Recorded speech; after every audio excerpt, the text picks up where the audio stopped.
Hello viewers, welcome to our channel. నేను మీ Charan Parimi. Crime ప్రపంచం అనేది కాస్త డిఫరెంట్గా ఉంటుంది. మన ప్రపంచంలాగా ఉండదు. అదో జగత్. ఎలా అంటే మొదటిసారి క్రైమ్ చేసేవాడు ఆ క్రైమ్ చేసే ముందు భయపడతాడు, కంగారు పడతాడు, రకరకాల టెన్షన్లకు గురవుతాడు. కానీ మొదటి క్రైమ్ పూర్తయిన తర్వాత మాత్రం క్రైమ్ చేయడం అనేది ఎంత ఈజీనా అని ఫీల్ అవుతాడు. ఆ తర్వాత వాడు చేసే క్రైమ్లు ఎలా ఉంటాయంటే మంచినీళ్ళు తాగినంత ఈజీగా మర్డర్ చేసేస్తాడు. అటువంటి వాళ్ళే పూర్తి స్థాయి నేరస్తులుగా, క్రిమినల్స్గా మారిపోయి సమాజానికి చేటు తీసుకొస్తారు. అటువంటి కథే ఇప్పుడు వచ్చింది. సో వీళ్ళు సైనైడ్ కిల్లర్స్, ముగ్గురు మహిళలు కలిసి హత్యలు చేస్తున్నారు. ఈ హత్యలు ఎలా ఉన్నాయంటే మీరు గతంలో నెట్ఫ్లిక్స్ డాక్యుమెంటరీ ఒకటి చూసే ఉంటారు. కర్రీ వర్సెస్ సైనైడ్ అనుకుంటా దాని పేరు. అందులో జాలి అని ఒక మహిళ ఉంటుంది, కేరళలో జరిగిన సంఘటన. సో ఆవిడ ఇట్లా సైనైడ్ ఇచ్చేసి కొంతమందిని చంపేస్తూ ఉంటుంది కొన్ని కారణాలతోటి. సో ఇది చాలా ఇంట్రెస్టింగ్గా ఉంటుంది ఆ డాక్యుమెంటరీ. అది చూసిన వాళ్ళు కూడా చాలా సర్ప్రైజ్ అవుతారు. నేనైతే చూశాక ఆ మహిళ ఫేస్ చూస్తేనే ఒక మనిషిలో ఇంత క్రూరత్వం ఉంటుందన్న ఫీలింగ్ వచ్చిందనమాట. అంటే అంత అద్భుతమైన డాక్యుమెంటరీ డిజైన్ చేసి వాళ్ళు తీశారు. అది నిజమైన కథ. మంచి పేరు వచ్చింది నెట్ఫ్లిక్స్కి కూడా. దాదాపు ఇటువంటి కథే ఇది. దాదాపు అంటే ఇందులో విషయాలు వేరు, బట్ వీళ్ళు మర్డర్ చేసిన పద్ధతులు ఇది మాత్రం ఆ పద్ధతిలోనే ఉంది. ఇది మన తెలుగు రాష్ట్రాల్లో జరిగింది. ఈ కథ చూస్తూ ఉంటే ట్విస్టుల మీద ట్విస్టులు అనమాట. ఇంత ఈజీగా మర్డర్లు చేసేస్తారా, ఇంత చిన్నదానికి మర్డర్ చేసేస్తారా అనే ఒక భయం కలుగుతుంది. అంటే మనుషులు వాళ్ళ మనస్తత్వం, మానవత్వానికి దూరంగా ఎంత పైశాచికత్వానికి జారుకుంటుందో ఇది ఒక ఉదాహరణ. సో చాలా ఇంట్రెస్టింగ్గా ఉంది కథ అయితే. సంఘటన మొదటగా చెప్పుకోవాలంటే తెనాలి, గుంటూరు జిల్లాలో తెనాలిలో జరిగిన సంఘటనలు అనమాట. తెనాలి అలాగే మార్కాపురం ఈ చుట్టుపక్కల జరిగింది. ఒక మర్డర్ చేబ్రోలు మండలం వడ్లమూడిలో గ్రామ శివారులో దూరంగా ఒక బీడు భూముల్లో ఒక శవం కనపడుతూ ఉంది. సో మొత్తానికి ఎవరో గ్రామస్తులు చూశారు, పోలీసులకు ఫోన్ చేస్తే పోలీసులు వచ్చారు.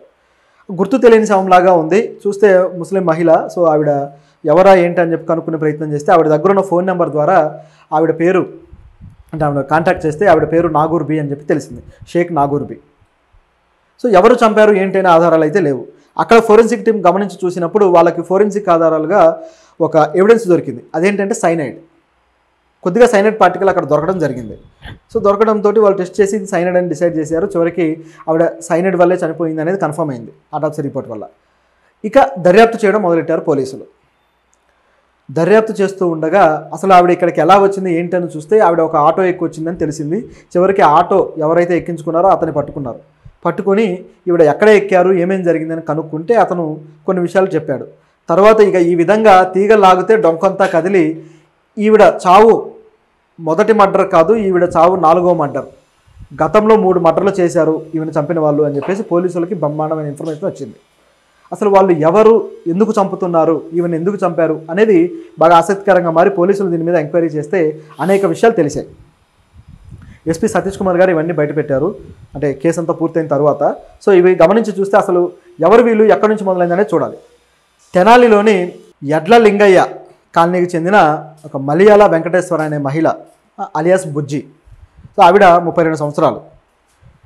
ఆవిడకి గతంలో ఒక వాలంటీర్గా వర్క్ చేస్తూ వచ్చారు. ఆ తర్వాత డబ్బులు బాగా సంపాదించాలి, ఈజీగా మనీ సంపాదించాలనే ఆలోచన వచ్చింది.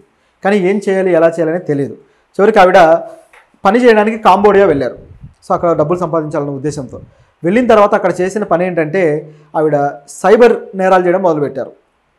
ట్రాపింగ్లు ఈ టైప్లో సైబర్ నేరాలు చేయడం మొదలెట్టారు. అవన్నీ అయిన తర్వాత అక్కడ నుంచి ఆవిడ తిరిగి వచ్చారు. సో ఆవిడ మొదటి నేరాలకి అక్కడ బీజం పడింది, నేరం ఎలా చేయాలి, ఎలా తప్పించుకోవాలన్నట్టుగా. ఆ తర్వాత బుజ్జి అనే ఆవిడ ఇంకా తన ఊర్లోనే తల్లితో పాటు నివసిస్తూ ఉన్నారు. సో ఇలా రోజులు సాగిపోతూ ఉంటే ఇక డబ్బు కావాలి, డబ్బుని ఏదో విధంగా సంపాదించాలనే ఆలోచన వచ్చింది. ఏ బిజినెస్లు చేద్దామా, ఇలా కాకుండా మనుషుల్ని లేపేసి సంపాదిద్దామని చెప్పేసి ఒక ఐడియాకి వచ్చారు. ఏం చేసిందంటే మార్కాపురంలో ఉండే తన అత్త దగ్గరికి ఈవిడ వచ్చింది. ఆ అత్త పేరు సుబ్బలక్ష్మి. సో ఆవిడ దగ్గరకు వచ్చింది. వచ్చిన తర్వాత ఆవిడ దగ్గర ఉన్న బంగారము, డబ్బు ఇవన్నీ చూసిన తర్వాత ఆవిడని లేపేస్తే ఈ బంగారం డబ్బుతో పాటు ఆస్తి కూడా నాకు దక్కుతుంది కదా అని చెప్పేసి ఈ బుజ్జి ఆలోచించింది. ఆలోచించాక ఆవిడని మర్డర్ చేయడానికి ప్లాన్ చేసి మద్యంలో సైనైడ్ కలిపారు. కలిపి ఆవిడకి ఇస్తే ఆవిడకి మద్యం అలవాటు ఉందనుకుంటాను, ఆవిడ తాగేసింది, చివరికి చనిపోయింది. ఇది జరిగింది. అయితే ఆ మర్డర్లో ఈవిడ తల్లి బొంతు రమణమ్మ ఆవిడని కూడా భాగస్వామిని చేసింది బుజ్జి. సో తల్లి కూతుళ్ళు ఇద్దరు కలిసి ఈ మర్డర్ చేసేసారు చాలా నైస్గా. సైనైడ్ అవడంతో బయట ఎక్కడ కూడా ఏ ఆనవాళ్ళు లేకుండా చనిపోయింది. ఇక మామూలు చావే అనుకున్నారు అందరూ. తిరిగి క్రిమేషన్ చేసేసారు. ఎవరికి ఏ ఆధారాలు దొరకలేదు. పోలీస్ కేసు కూడా అవ్వలేదు. అలా సమసిపోయింది. దీని తర్వాత ఇక మర్డర్ చేయడం ఇంత ఈజీనా అనిపించింది వాళ్ళకి. ఇంత సింపుల్గా చేసేయచ్చా, సో డబ్బులు కావాలంటే మర్డర్ చేద్దాం అనే మైండ్ సెట్కి ఇవిడ వచ్చేసింది. క్రిమినల్స్ ఎలా పుడతారంటే ఈ విధంగా పుడతారు. ఆ తర్వాత ఆవిడ ఇక మామూలుగా మళ్ళీ తల్లితో కలిసి జీవితం సాగిస్తూ ఉంది. ఈ క్రమంలో ఒక మహిళ దగ్గర గతంలో ఒక 20,000 అప్పు తీసుకొని ఉన్నారు. సో ఆ అప్పుని తిరిగి కట్టమని చెప్పేసి ఆ మహిళ అడుగుతూ ఉంది. పక్కింటి మహిళ అడుగుతూ ఉంటే ఎట్లా ఇవి కట్టకుండా తప్పించుకోవాలి, ఏం చేయాలని చెప్పేసి ఆలోచన పడింది బుజ్జి. సో రోజులు దాటవేస్తూ వస్తున్నారు. ఆవిడకేమో చిరాకు వస్తుంది. మీరు ఏంటి దాటేస్తారు, కొద్దిగా ఇవ్వాలి కదా అని చెప్పేసి అడుగుతూ ఉంది. ఇక లాభం లేదు, ఈవిని కూడా ఏదన్నా చేసేద్దాం, మర్డర్ చేసేస్తే ఓ పని అయిపోద్ది అని చెప్పి డిసైడ్ అయ్యారు. 20,000 కట్టడానికి ఎగ్గొట్టడానికి మర్డర్ చేశారు వీళ్ళు, కేవలం 20,000 డబ్బు కోసం. అయితే దీంట్లో మరో లాజిక్ కూడా పెట్టుకున్నారు వాళ్ళు. ఈమెను చంపేస్తే ఈమె దగ్గర ఉన్న డబ్బు, అంటే ఆవిడ డబ్బులు ఈ విధంగా ఇస్తూ ఉంటుంది కదా, సో ఆవిడ దగ్గర ఉన్న డబ్బు బంగారం కొట్టేయచ్చు అని చెప్పేసి ఆలోచించి ఆవిడని కూడా థమ్సప్లో సైనైడ్ కలిపి ఆవిడకి ఇచ్చి చంపేశారు. ఆవిడ తాగింది, చనిపోయింది. ఇది కూడా సాధారణ మర్డర్గానే చిత్రీకరించారు. చివరికి అంటే సాధారణ చావుగా, చివరికి మామూలు క్రిమిషన్ అయిపోయింది. ఈవిడ దగ్గర ఉన్న బంగారాన్ని, డబ్బుని వీళ్ళు దోచుకున్నారు. మళ్ళీ యథావిధిగా జీవితం సాగుతుంది. సో ఈ మర్డర్ జరిగింది 2023 ఆగస్టులో, సంవత్సరం క్రితం. గతంలో జరిగింది ఇంకాస్త ఒక 6 నెలల ముందు. అంటే 2 సంవత్సరాల వ్యవధిలో 4 మర్డర్లు చేశారు వీళ్ళు. 4 మర్డర్తో దొరికారనుకోండి. అయితే ఇది 2వ మర్డర్. దీని తర్వాత 3వ మర్డర్ ఎలా చేశారంటే కొంతకాలం గడిచిపోతూ ఉంది. అయితే ఈ క్రమంలో సడన్గా మోషే అని ఒక వ్యక్తిని చంపేశారు, ఒక పురుషుణ్ణి. అతన్ని ఎందుకు చంపారు అనేది చూస్తే ఇందులో మరొక ఇంట్రెస్టింగ్ ఫ్యాక్ట్. ఆ మోషే అనే వ్యక్తి రోజు తాగొచ్చి పెళ్ళాన్ని కొడుతున్నాడట. సరే, ఆయన తాగొచ్చి పెళ్ళాన్ని కొడుతున్నాడు, వీళ్ళకేమైంది, భయపెట్టాలి, లేదా దండించాలి, ఏదైనా చేయాలి. చంపడం ఏంటి అంటే ఇక్కడ ఒక ట్విస్ట్ ఉంది. ఈ చంపడంలో ఎవరైతే దెబ్బలు తింటున్నారో ఆ భార్య కూడా భాగస్వాలైంది. ఈ ముగ్గురు కలిసి చంపేశారు. ఆ భార్య భర్త దెబ్బలు తట్టుకోలేక, సరే ఆవిడ బాధ ఆవిడకు ఉంది, ఆవిడ ఇంకేదైనా చర్య తీసుకుంటే బాగుండేది, కానీ ఆవిడ ఏం చేసిందంటే వీళ్ళకి చెప్పింది, నా మొగుడు ఈ విధంగా కొడుతున్నాడు, సతాయిస్తున్నాడు అని చెప్పేసి.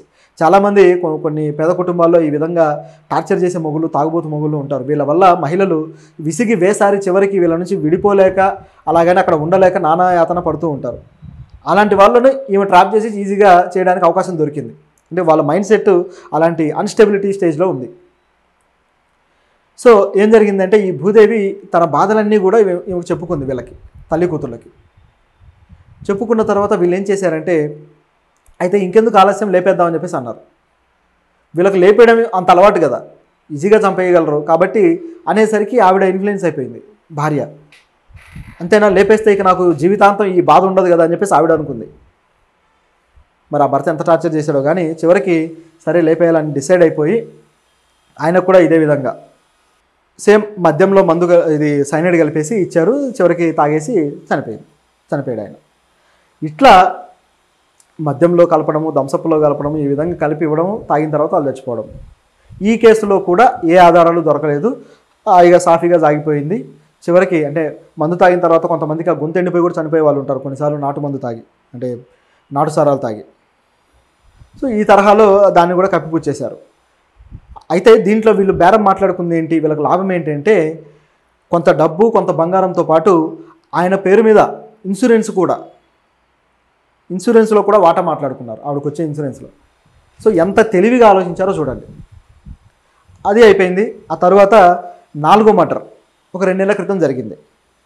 సో ఈ 4వ మర్డర్ ఎలా అయింది అంటే, పోలీసులు దర్యాప్తు చేసిన దాన్ని బట్టి ఇది కూడా కాస్త ఇంట్రెస్టింగ్గానే ఉంది. సో ఈ చేబ్రోలు మండలం, అలాగే వడ్లమూడిలో గ్రామ శివారుల శవం పడి ఉండడము, తర్వాత పోలీసులు రావడము. సో ఎంక్వైరీ మొదలెడితే ఆటోవాడు ఎవరావిని ఆటో ఎక్కించుకొని తీసుకొచ్చారో కనుక్కుంటే ఆటోవాడు దొరికాడు. దొరికిన తర్వాత అసలు ఈవిని ఎవరెవరితో వచ్చింది, ఎవరు ఈవిని తీసుకొని వచ్చారని చెప్పేసి అడిగితే ఆయన ఏం చెప్పాడంటే, ఆవిడ మొదటగా సోమసుందరపాలెం వంతెన వద్ద ఆవిడ ఆటో మాట్లాడుకున్నారు నాగూర్బి. సో అక్కడ ఎక్కి వడ్లమూడి దగ్గర వరకు కూడా ఆవిడ ఆటో ప్రయాణం చేయాలని చెప్పేసి అనుకున్నారు. అలా ఆటోలో ఎక్కి వస్తూ ఉండగా మధ్యలో మరో 2 మహిళలు కలిశారు. ఆ 2 మహిళలు ఎవరయ్యా అంటే, ఒక ఆవిడ పేరు బుజ్జి, ఎవరైతే కిల్లర్ ఉన్నారో ఆవిడ. మరొక ఆవిడ పేరు కథ ముందుకెళ్తుంటే తెలుస్తుంది. సో ఈ 2 మహిళలతోటి మాట్లాడిన తర్వాత ఒక ఆవిడ వచ్చేసి ఆటోలో కూర్చున్నారు. ఈ బుజ్జి అనే ఆవిడ మాత్రం వెనకాల స్కూటీలో ఆటోను ఫాలో అవుతూ వస్తున్నారు. అంటే ఆవిడ ఫాలో అయింది ఎందుకయ్యా అంటే ఎక్కడైనా మంచి లొకేషన్ చూసి అక్కడ ఆపి ఆమెను లేపేద్దాం అనేది వీళ్ళ స్కెచ్. అలా ఫాలో అవుతూ వస్తున్నారు. మంచి లొకేషన్, ఎవ్వరు జనసంచారం లేని లొకేషన్ కనపడింది, ఆ గ్రామ శివారు. సో అక్కడ ఆటోను ఆపేసి ఆటోను పంపించేశారు. పంపించిన తర్వాత ఈమెను లేపేశారు. అయితే ఆ రెండో మహిళ ఎవరు అని గమనించి చూస్తే ఆటోలో కూర్చున్న ఆ రెండో మహిళని రంజని అని పిలవడం వినపడింది. సో దాంతో పోలీసులకు అతను చెప్పాడు. సో ఈ రంజని ఎవరు అని చెప్పేసి కనుక్కుంటే ఆవిడ కూడా దొరికారు. దొరికిన తర్వాత ఆవిడతో పాటు ఈ బుజ్జి దొరికారు. అంటే ఆవిడని ఎంక్వైరీ చేయడంతో బుజ్జి అడ్రస్ కూడా చెప్పింది. ఆవిడ దొరికింది, ఆవిడ తల్లి దొరికింది, గతంలో మోసే మర్డర్ చేసిన భూదేవి గారు కూడా దొరికారు. ఈ విధంగా డొంకంతా కదిలి మొత్తం ఎవరైతే మర్డర్లు చేశారో వీళ్ళందరూ దొరికిపోయారు. అందరూ మహిళలే. సో వీళ్ళెందుకు ఈ నాగురుబిని చంపారంటే ఆమె దగ్గర ఉన్న డబ్బులు బంగారం కోసం ముందు రోజు నుంచి కూడా ప్లాన్ చేసుకొని మొత్తానికి డిసైడ్ అయిపోయి తీసుకొచ్చి చంపేసి డబ్బులు అవి తీసుకొని వెళ్ళిపోయారు. ఇందులో గమనిస్తే ఈ రంజని గారికి ఆవిడకి ఏదో లడాయి ఉన్నట్టుంది. పోలీసులు ఇంకా బయట పెట్టలేదు. బహుశా ఆమె ఇన్వాల్వ్మెంట్ తోటి ఈ చావుకి, ఈ మర్డర్కి వాళ్ళు వచ్చుంటారు. మొదటి 2 మర్డర్లు వీళ్ళ స్వార్థం కోసం చేస్తే ఆ తరువాతి 2 మర్డర్లు కూడా కాంట్రాక్ట్ కిల్లర్స్గా మారి చేశారు. ఇది ఇక్కడ షాకింగ్ విషయం. మోషే మర్డర్ని ఆ భూదేవితోటి ముందే మాట్లాడుకొని, ఒప్పందం మాట్లాడుకొని, డబ్బులు అలాగే ఇన్సూరెన్స్లో వాటా ఇవన్నీ మాట్లాడుకొని చేశారు. తర్వాత ఇక్కడ మర్డర్లో రంజిని అనే మరో మహిళ పాత్రను తీసుకొని ఆవిడతో కలిసి బుజ్జి మర్డర్ చేసింది.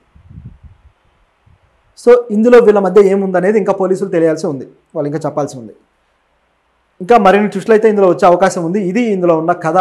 చూడండి, ఏమాత్రం ఆ నెట్ఫ్లిక్స్ డాక్యుమెంటరీకి తగ్గని విధంగా ఉంది. చూస్తూ ఉంటే భవిష్యత్తులో ఇది ఖచ్చితంగా నెట్ఫ్లిక్స్లో డాక్యుమెంటరీగా వచ్చే అవకాశాలు అయితే పుష్కలంగా కనిపిస్తున్నాయి. మన తెలుగు